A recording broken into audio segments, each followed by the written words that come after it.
আসসালামু আলাইকুম। আপনারা সবাই কেমন আছেন? আশা করছি অনেক অনেক ভালো আছেন। আমরাও আল্লাহর অশেষ রহমতে ভালো আছি। এই তো লতি দেখতে পাচ্ছেন, আজকে লতি দিয়ে ইলিশ মাছের মাথা দিয়ে রান্না করব। তো যে যেখান থেকে আমার ভিডিওটি দেখছেন সবাইকে জানাই অনেক অনেক ঈদের শুভেচ্ছা, আন্তরিক শুভেচ্ছা। আর এই তো ইলিশ মাছের মাথাটা ভিজিয়ে নিলাম। তো ইলিশ মাছ তো আগেই খাওয়া হয়ে গেছে, এখন আবার এই মাথাটা রয়ে গেছে। তো ভাবলাম যে ইলিশ মাছের মাথা দিয়ে লতি দিয়ে রান্না করি। তো আমি এটা আর কি প্রথম রান্না করছি। আর এই ফাঁকে একটু বলে ফেলি, আমার ভিডিও যদি আপনাদের ভালো লেগে থাকে তাহলে লাইক কমেন্ট শেয়ার করতে ভুলবেন না প্লিজ। সবাই সাবস্ক্রাইব করে দিবেন, ভালো লাগলে আমার ভিডিওটি, আমার চ্যানেলটাকে সাবস্ক্রাইব করে দিবেন আর একটা লাইক দিয়ে দিবেন। প্রথমেই বলছি, কারণ সবাই কিন্তু আছে, অনেকেই আছে, সবাই না, যে একটা লাইক দিতে কিন্তু ভুলে যায়, কিন্তু ভিডিও ঠিকই দেখে। তো যাই হোক, ভিডিওটা দেখার আগে অবশ্যই একটা লাইক দিয়ে নেবেন, তারপরে কন্টিনিউ করা শুরু করবেন। আর আপনাদের একটা লাইক কিন্তু আমার জন্য অনেক অনেক অনেক উপকারী হবে আর অনেক অনেক কিন্তু দরকার। তো আপনাদের একটা লাইক কিন্তু আমার আরও অন্যান্য ভাইয়া আর আপুদের কাছে কিন্তু আমার ভিডিওটি পৌঁছে দেবে। তো যাই হোক, এখন আমি লতিটা কাটা হয়ে গেছে, তো ধুয়ে নিচ্ছি সুন্দর করে। তো হাতও কিন্তু আমার অনেক চুলকাচ্ছিল, কিন্তু কিচ্ছু করার নেই, খেতেও মন চায় আবার হাতও চুলকাবে। তো যাই হোক, হাত চুলকালে সমস্যা নেই, যেহেতু ভালো তরকারি ভালো খাবার, একটু তো কষ্ট করতেই হবে, কিছু করারই নেই। যাই হোক, এখন আমি এটা ধুয়ে নেওয়া হয়ে গেছে, রেখে নিচ্ছি। আর আজকে কিন্তু আমার আরও অন্যান্য কাজ আছে, অনেক কাজ আছে আজকে, একদম পুরো মানে বাসাটা একদম ক্লিন করব। তো খালাকে দিয়ে আমি বারান্দাটা ধোয়াবো চিন্তাভাবনা আছে, আর হচ্ছে বাসাটা আমি পরিষ্কার করব। তো বিছানার 2 রুমেরই আমি বেড কাভার মানে পাল্টে দেবো, সব কিছু আগে আগে করে ফেলবো। দেখা যায় যে চাঁদ রাতের দিন অনেক রান্নাবান্না থাকে, ঈদের রান্নাবান্না যেহেতু আমি চাঁদ রাতের দিন করে রাখি, এর জন্য কিন্তু অনেক ঝামেলা হয়ে যায়। এর জন্য ভাবলাম যে আজকেই আমি এটা করে রাখবো, তাহলে আমার আর চাঁদ রাতের দিন কষ্ট হবে না। এটা হচ্ছে আগের দিনের ভিডিও, তো আমি কিন্তু আজকে ভয়েসটা দিচ্ছি আর কি, আপলোড করছি। তো যাই হোক, মুরগির তরকারি কিন্তু ছিল, দেখতেই পেলেন, এর জন্য বেশি কিছু রান্না করব না, ইলিশ মাছের মাথা দিয়ে লতিটাই রান্না করব। তো এটাই সায়েমও খাবে, আমার বড় ছেলেও খাবে আর কি, আর আমরা দুজনও খাবো, হাজব্যান্ড ওয়াইফ। আর মুরগি তো সাফিন খাবে আর সায়েমও খাবে। তো মুরগির তরকারি রয়েছে বলে কিন্তু আর বেশি কিছু রান্না করলাম না। আর যেহেতু আর অন্যান্য কাজ করব, একা একা কাজ করতে কিন্তু খুবই কষ্ট হয়ে যায় আসলে। এর জন্য ভাবলাম যে একটা আইটেমই রান্না করি আজকে। আর এই যে আমার এই নতুন কড়াইটাতে কিন্তু আমার রান্না করতে অনেক ভালো লাগে, অনেক ভালো লাগে, যে কি বলবো। আর খুব সুন্দর একটা কড়াই, কিন্তু ভাবছি আরও কয়েকটা এরকম কড়াই কিনবো। এই তো এখন আমি পেঁয়াজ লাল করে নিলাম, তারপরে মশলাটা দিয়ে দিলাম, হলুদের গুঁড়া, মরিচের গুঁড়া অফ ক্যামেরাতে দিয়ে নিলাম, আর লবণ। তো এটাকে সুন্দর করে কষিয়ে নেব মশলাটা, তারপরে আমি ইলিশ মাছের মাথাটা দিয়ে দেব। তো কে কিভাবে রান্না করে এটা কিন্তু আমি জানি না, মানে এটা দেখিনি কোনো দিন। তো আমি আমার মতো করে রান্নাটা করছি। তো সব আপুদের রান্নাই কিন্তু দেখি খুবই সুন্দর হয়, খুবই মানে লোভনীয় হয়। আর ইউটিউব দেখে দেখে, সব আপুদের রান্নাবান্না দেখে দেখে আমিও চেষ্টা করছি একটু ভিন্ন ভিন্ন আইটেমের রান্না করার। আসলে দেখা যায় যে সব রকম খাবার কিন্তু, একরকম খাবার কিন্তু সবসময় ভালো লাগে না, মাঝে মাঝে খাবারের ভিন্নতা আনা দরকার, তাহলে কিন্তু আসলে রুচি বাড়ে আর নিজের কাছেও ভালো লাগে আর একটা অন্যরকম শান্তি লাগে। যখন নতুন কোনো কিছু আসলে রান্না করি তখন মনের মধ্যে কিন্তু অনেক শান্তি লাগে, আর সেই খাবার খেয়ে যদি পরিবারের সবাই যদি প্রশংসা করে তাহলে তো কোনো কথাই নেই। তো আলহামদুলিল্লাহ, তখন কিন্তু অনেক ভালো লাগে, মনটা কিন্তু খুব খুশি হয়ে যায়। তো যাই হোক, আজকে এই রান্নাটা করছি, আমার নিজের কাছেও ভালো লাগছে, যদিও বা প্রচণ্ড গরম, তারপরও কিন্তু রান্না করতে ভালো লাগছে, নতুন মানে রেসিপি বলে। তো চিংড়ি আর লতি দিয়ে তো অনেক দিনই রান্না করলাম, আর হচ্ছে শুটকি দিয়েও কিন্তু লতি দিয়ে খেয়েছি, কিন্তু কোনোদিনও ইলিশ মাছের মাথা দিয়ে খাওয়া হয়নি, শুনেছি অনেক নাকি মজা হয়। তো যাই হোক, রান্নাটা করে নিচ্ছি। আর সবাইকে আমার পক্ষ থেকে ঈদের ঈদের কিন্তু অনেক অনেক শুভেচ্ছা, ঈদ উল আজহার শুভেচ্ছা। তো অনেকেই কিন্তু আসলে গরু কেনা শুরু করে দিয়েছে অনেক আগে থেকেই।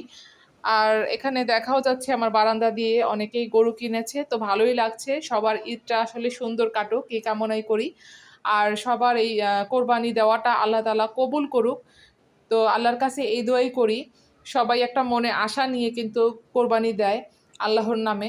তো যাই হোক, আল্লাহ যেন সবার মনের আশা পূরণ করে এই কামনাই করি। আর সব আপুদের কথা কি বলবো, সবাই খুব সুন্দর সুন্দর ভিডিও বানায়, তো ভালো লাগে, সব আপুদেরই ভালো লাগছে। যদিও বা আমি নতুন, এখনও সবার ভিডিও আসলে দেখতে পাচ্ছি না। তো যতজন আপু আছে আর কি আমার চোখের সামনে পড়ে, সবার ভিডিওটা আমি দেখার চেষ্টা করি, খুবই সুন্দর হয়, অনেক সুন্দর হয় ভিডিও। এই তো আমার একটা রুম, তো আরেকটা রুমও তো আছে। রুম তো আসলে বেশি দেখানো হয় না, রান্না বান্নাই দেখানো হয়, তো আস্তে আস্তে আমি সব কিছুই দেখানোর চেষ্টা করব আপনাদেরকে। আর এই যে ধোয়া কাপড় চোপড়গুলো আগের দিনের আমি নিয়ে এসেছি। আর এদিকে আসলাম, দেখলাম একটু কি অবস্থা আমার তরকারিটার, অর্ধেকটা কিন্তু সেদ্ধ হয়ে গিয়েছে। তো এখন আমি ইলিশ মাছের মাথাটা দিয়ে দিচ্ছি, সেটা তো কষিয়ে রেখেছিলাম, উঠিয়ে রেখেছিলাম, আর কাঁচামরিচ দিয়ে দিলাম। একটু ভাবছি যে হালকা হালকা ঝোল ঝোল রাখবো, যেহেতু ডাল থাকছে না সাথে, তাহলে কিন্তু তরকারিটা মানে মজা লাগবে আসলে, ডালের কাজটা করবে একটু ঝোল ঝোল রাখলে।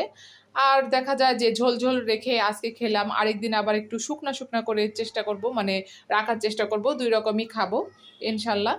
তাহলে দুই রকমের একটা আসলে ফ্লেভারটা কিন্তু বোঝা যায়, এটাই। শুকনা আর ঝোল দুইটার মধ্যে কিন্তু পার্থক্য আছে। ঝোলটা কিন্তু অন্যরকম হয় স্বাদ, আর শুকনাটা কিন্তু অন্যরকম হয়, আরেক রকম হয়। এই তো আমার রান্না কিন্তু হয়ে গেছে। আপুরা অবশ্যই অবশ্যই জানাবে কেমন হয়েছে, আর ভাইয়ারাও জানাবেন কেমন হয়েছে। আর এই যে বিছানাটা কিন্তু আমি অফ ক্যামেরাতে একদম ঝেড়ে মানে ঝেড়ে নিয়েছি, তারপর বেড কাভারটা কিন্তু পাল্টেই দিয়েছি, খুব সুন্দর করে একদম টান টান করে বিছানাটা গুছিয়ে নিয়েছি। তো মনের মধ্যে কিন্তু অন্যরকম একটা শান্তি লাগছে। নিজের ঘর বলে কথা, আসলে এই ঘরটাই কিন্তু সব কিছু আমাদের জন্য, আমাদের মানে যেটা আসলে নীড় বলা চলে, যেটা হচ্ছে বাসা, আমাদের শান্তির নীড়।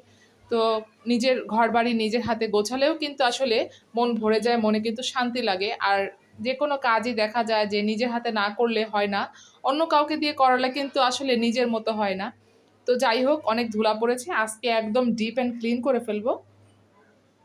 তো এগুলো আসলে প্রতিদিন মোছামুছি করা হয় না, আগে করতাম কিন্তু এখন আসলে পারছি না। দেখা যায় যে ফেসবুকের ভিডিও, তারপরে ইউটিউবের ভিডিও, এগুলো নিয়ে আসলে ব্যস্ত থাকতে হয়।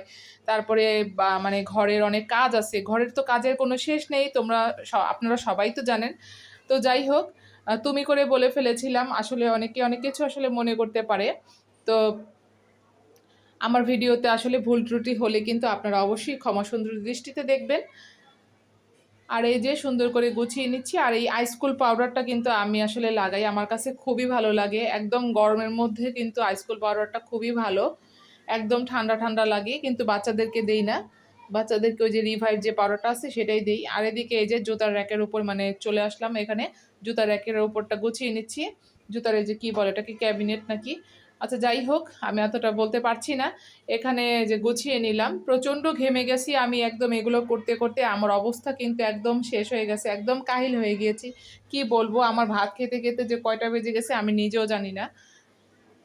আর এই যে সুন্দর করে একদম মুছে নিলাম। তো আজকের ভিডিওটি সবার কেমন লাগলো অবশ্যই কিন্তু সবাই জানাবেন। আর সব আপুদের জন্য আমার পক্ষ থেকে রইল অনেক অনেক শুভকামনা।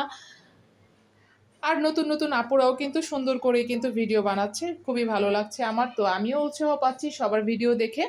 আর এই যে এখন পাকের ঘরের সিঙ্ক যেটা আছে সেটাকে সুন্দর করে একদম মানে সাবান দিয়ে ঘষে নিচ্ছি, সুন্দর করে এটাকে ধুয়ে নেব।